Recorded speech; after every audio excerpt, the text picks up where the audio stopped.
They sent the nurse nobody would miss.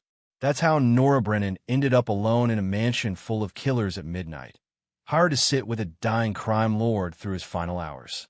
The big, quiet agency nurse the family chose precisely because no one would come looking if something happened to her.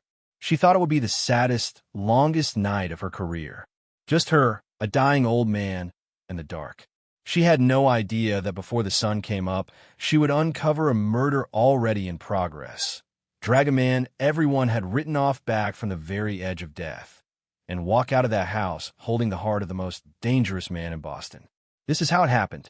The call came to the agency at 9 that night, and it came to me because it came to me last. That's how it always worked.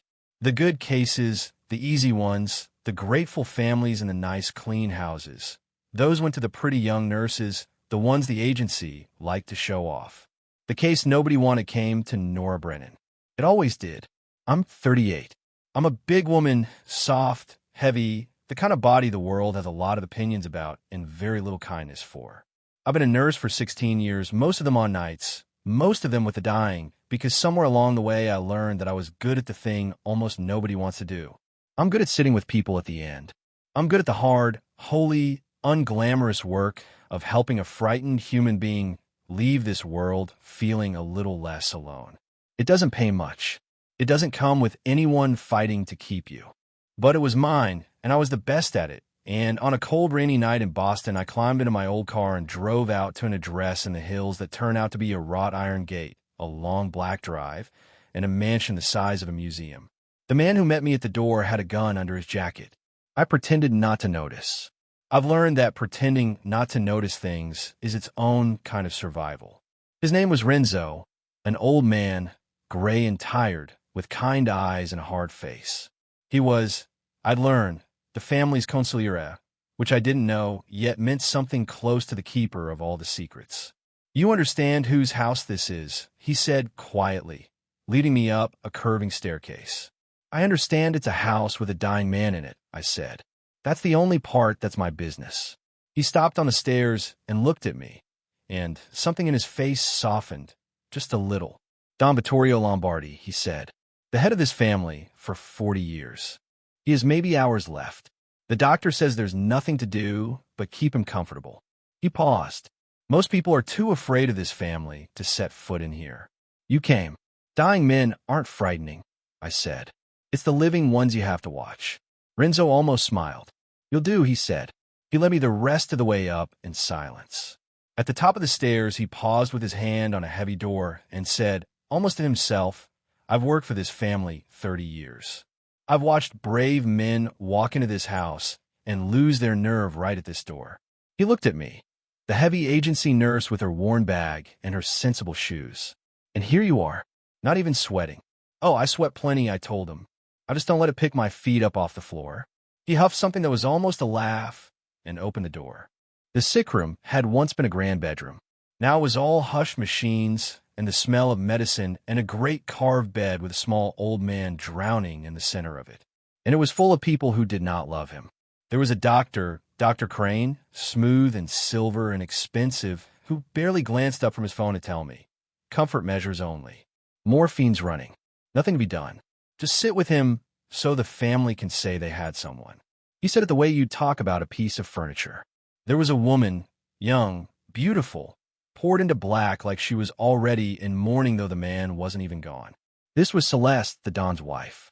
His second wife, I gathered, 40 years younger than him, and the way she looked at her dying husband had nothing of grief in it at all.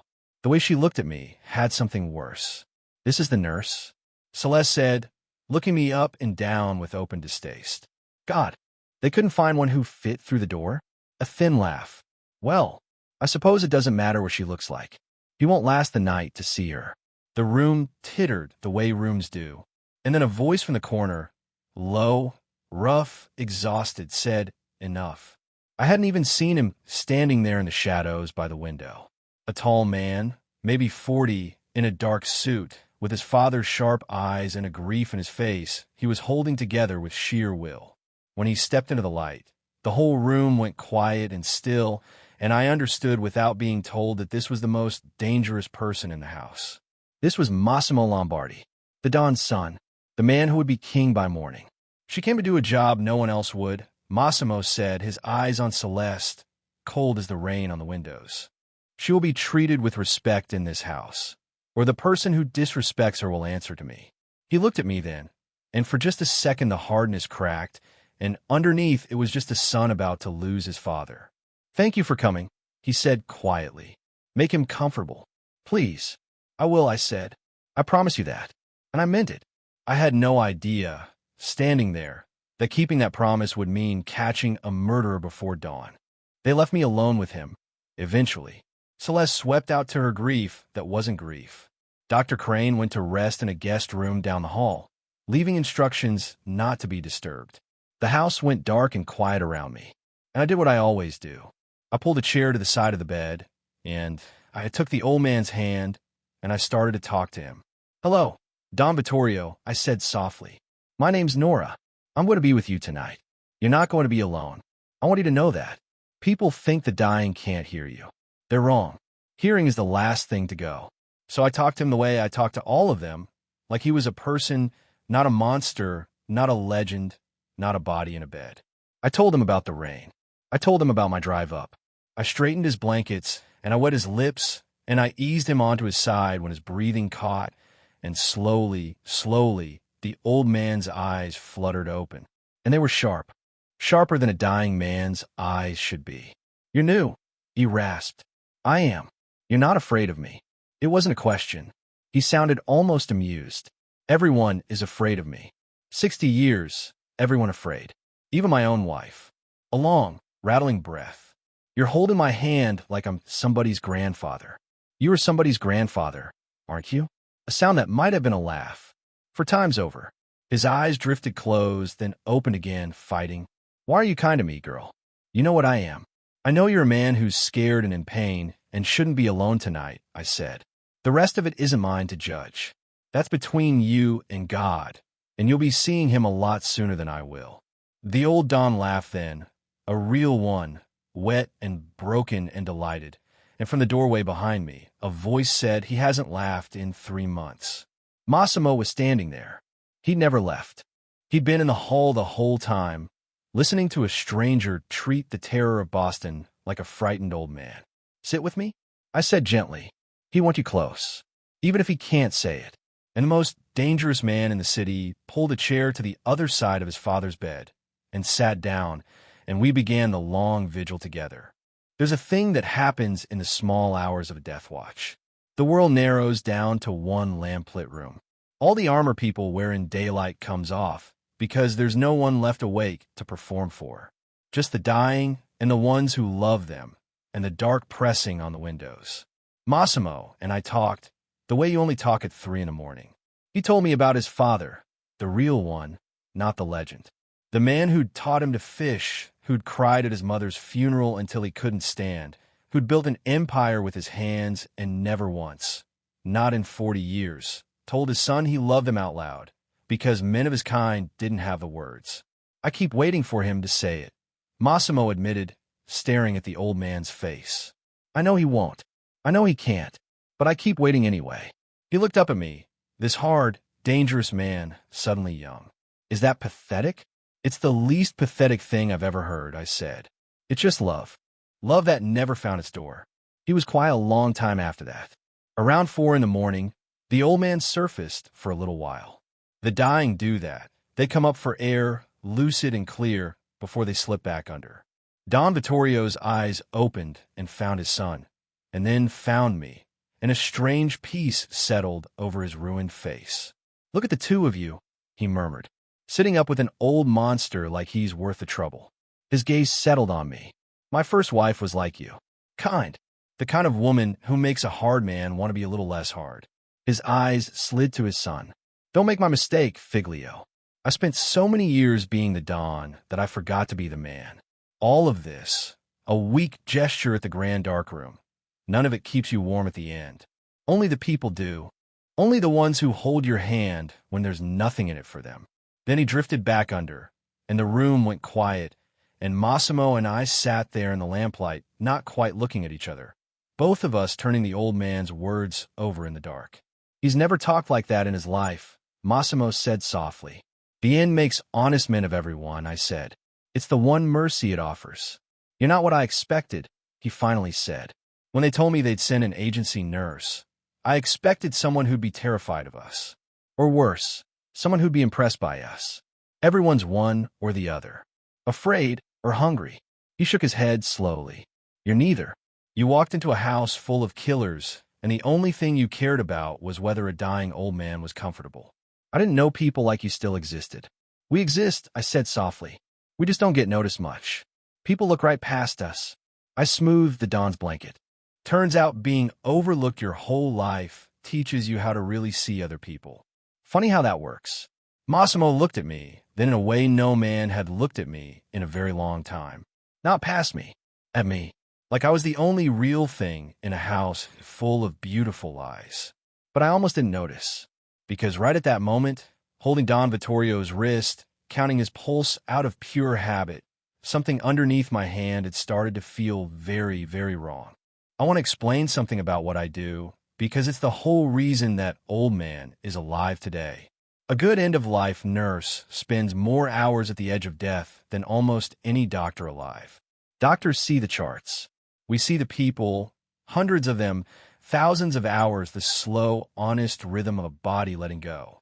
And after 16 years, you stop needing the charts. You can feel the difference between a body that's dying the way it's supposed to and a body that's being pushed. Don Vittorio was being pushed. His decline tonight was too fast, too clean. His pupils were wrong for the morphine on his chart, pinpoint, but with a tremor that didn't belong. His skin had a flush that the cancer didn't explain. His heart wasn't failing the way a worn-out heart fails. It was racing, then stumbling, then racing the way a heart does when something is in it that shouldn't be there. I looked at the 4-line.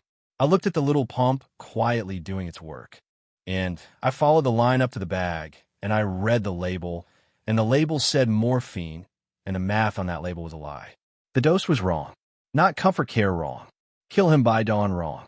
And there was a second medication running that wasn't on the chart at all, that no one had told me about, that Dr. Crane had hung himself before he went to rest. I have held the hands of more dying people than I can count. I know what natural looks like. This wasn't natural. Somebody in that beautiful house was murdering the old man in the bed, slowly, quietly, dressed up as a peaceful death, and they had timed the final push of the one night the family was too broken by grief to look closely, with a fat agency nurse in the room precisely because no one would ever believe her over a doctor. They'd thought of everything, except they hadn't thought that the nobody they'd sent would be the best set of eyes in the room. Massimo, I said very calmly, very quietly, the way I'd learned to say frightening things without causing panic. I need you to listen to me carefully, and I need you not to react. Your father is not dying of his illness tonight. Someone is poisoning him, and I think it's been happening for weeks. To his eternal credit, Massimo Lombardi did not explode. The dangerous stillness I'd felt in him at the start came down over him like a blade going quiet in its sheath. Tell me how you know, he breathed. I showed him. The wrong dose. The off-chart drip. The symptoms that didn't fit. I'm not a doctor, but I didn't need to be. I needed 16 years of knowing exactly what the end is supposed to look like, and the courage to say out loud that this wasn't it. The IV's been running poison alongside the morphine, I said. Small doses for weeks. That's your sudden decline. Tonight, it's a big one. Whoever set this up wanted him gone before sunrise. The doctor hung this drip himself and made sure he wouldn't be disturbed. I met his eyes. Massimo, who profits if your father dies tonight instead of next week? Who needed the timing? And I watched the answer arrive on his face like a sunrise made of ice. Celeste, he said, if he dies before the new will is signed Monday, the one that cuts her out, the one that leaves everything to me and my brothers, then under the old papers she inherits a third of everything. And she walks free, too. He stopped. His jaw went tight. She's been seen with Nico Varga, our rival. I thought it was nothing. I thought. His hands curled into fists. She's handing us to him. Kill my father early, take her third, weaken the family, and let Varga move on what's left. And Crane is her instrument. Then we have two problems, I said, already moving, already pulling the poison drip, already reaching for what I need to flush it and steady the old man's heart. First, I have to keep your father alive. That part is mine. Let me work. The second problem is the two people in this house who are going to realize very soon that their perfect murder just fell apart in front of a witness. I looked up at him, and that witness is me. Something murderous and absolute settled over Massimo Lombardi's face. Save my father, he said softly. The rest is mine. And Nora. He caught my hand for just a second. Urgent. You do not leave my sight. Whatever happens, they will come for you the moment they understand. You stay behind me. Go, I said. I've got him. Go. What I did over the next hour, I did with my whole heart and both my hands. I pulled the poison. I flushed the line. I worked that old man's failing body the way I'd worked 100 others back from the brink, fighting his racing heart, easing his breathing, calling him back, holding him here by his name in his hand. Don't you go tonight, Vittorio, I told him, fierce and low. Not like this. Not on a schedule. You go when God says, in your own time, with your son holding your hand. Not 1 minute before. Do you hear me? Stay. And somewhere in the dark, the old fighter heard me. His heart steadied. His breathing eased. The terrible flush faded from his skin. Inch by inch, against everything Dr. Crane had promised, Don Vittorio Lombardi came back. There's no machine for what I did in that hour. No miracle drug, no fancy equipment. Just everything 16 years had poured into these hands, and a stubbornness that would not let a good fight end in a coward's poison. I have lost patience I'd have traded my own life to keep. I was not losing this one. Not to her. Not to that smug doctor. Not tonight. That's it, I whispered, as his pulse finally found its rhythm and held. There you are. Welcome back, you old terror. Down the hall, I heard the other thing happening. Raised voices. A door. Celeste's voice climbing into something shrill and panicked. Dr. Crane's smooth excuses cracking apart. And then Crane's footsteps, fast and desperate, coming toward the sick room. Coming for the four, coming to finish it, coming for the witness who'd ruined everything. He burst through the door with a loaded syringe in his hand and murder in his eyes, and he lunged for me. And Massimo was there. He'd never been more than a step behind me the whole time. He caught Crane before the man crossed half the room and put himself between that needle and me like a wall, like it was the most natural thing in the world to take a poison blade meant for the overlooked nurse. The syringe clattered harmlessly to the floor. Crane didn't get a second chance. Renzo and 2 others were already in the doorway, and the doctor was taken away, and Celeste, cornered, exposed, screaming about lawyers, was taken away after him. I never saw either of them again. I knew the kind of house I was in. I made my peace with the not knowing a long time ago. When the room was finally quiet, Massimo turned to me, his chest still heaving, his eyes wild, and he looked at me like I had just handed him back the entire world. You saved his life, he said. You walked into this house a stranger, and you saw what a doctor and a wife spent weeks hiding, and you saved my father's life with your bare hands. We saved it, I said, exhausted, near tears. You believed me. Most men wouldn't have believed the fat nurse over the fancy doctor. You did. That's the only reason he's alive. For a moment, we just looked at each other across his sleeping father, both of us shaking, both of us alive, the adrenaline draining out into something quieter and far more dangerous than any syringe. I don't even know your last name, Massimo said suddenly. It came out almost like a laugh. You saved my father's life and my family's future, and I don't know your name. Brennan, I said. Nora Brennan. Nora Brennan. He said it the way you'd set something fragile on a high shelf. I'm going to remember that name for the rest of my life. And the strange thing, the thing I'll never be able to explain to anyone who wasn't in that room, is that I believed him. A man the whole city was terrified of, looking at a tired, heavy nurse in rumpled scrubs across his father's bed like she'd hung the dawn outside the window. I believed him, and I hadn't let myself believe a man in longer than I could remember. The sun came up over Boston at 6:14 that morning. I remember the exact time because I was watching the dark drain out of the windows and turn to gray and then to gold, and in the gold light, Don Vittorio Lombardi opened his eyes, clear and present and alive, and looked at his son. Massimo, he whispered. I'm here, Papa. The old man's eyes moved to me, sitting on his other side, still holding his hand the way I'd held it all night. "The nurse," he rasped. "The one who isn't afraid of me." A faint, crooked smile. "You stayed." "I told you I would," I said. "You're not rid of me yet." He held my hand a moment longer. Then he looked back at his son, and he gathered the last of his strength. And he said the thing I think he'd been trying to say his whole life, to everyone, and had never found the door for, except now the door was open, blown wide by a long night and a near death and the gold light of dawn. "This one," Don Vittorio said to Massimo, nodding at me, his voice barely there, but absolutely certain. "Marry this one. She has the only honest hands in this house. A man like you will be surrounded by liars all his life. You'll need someone who only ever told you the truth." His eyes glittered. "I never said it enough to you, my son. So I'll say it now while I can. I love you, and I am proud of you, and I am trusting you to be smart enough to keep the woman who saved my life." Massimo Lombardi, the most feared man in Boston, put his face down on his father's chest and wept like a boy.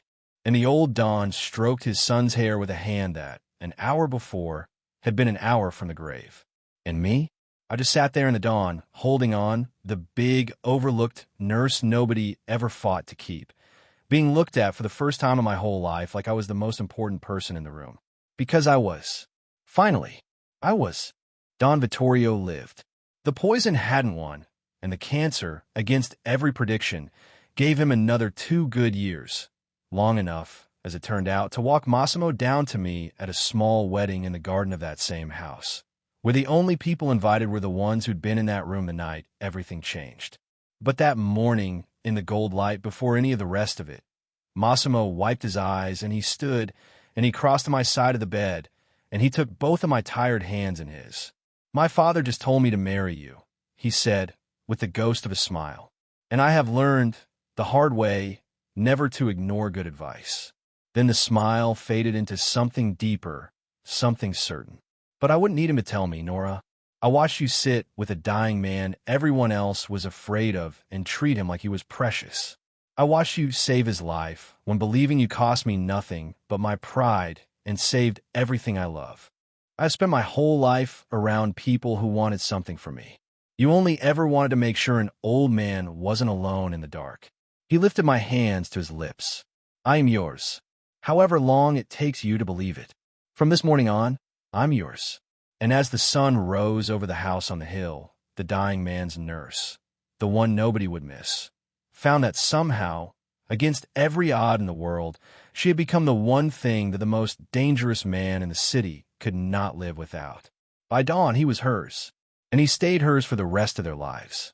So that's the story of the overlooked nurse who took the case no one else would touch, and saved a life, stopped a murder, and walked out of a house full of killers holding the heart of its king. I want to ask you something tonight, and I really mean it, so tell me down in the comments. Would you have taken that case? Knowing whose house it was, knowing the danger, would you have walked in and sat with a dying stranger that everyone else had given up on? Some of you are nurses and caregivers yourselves, and I already know your answer, and I want you to know that I see you. The work you do in the dark, that nobody claps for, it matters more than you will ever know. And if Nora's story reminded you that the people the world overlooks are so often the ones holding the most love, do me one favor before you go. Tap that like button, share this with a caregiver who deserves to be seen, and subscribe, because the next story might just be the most unforgettable one yet, and you do not want to miss who walks through that door. I'll see you there.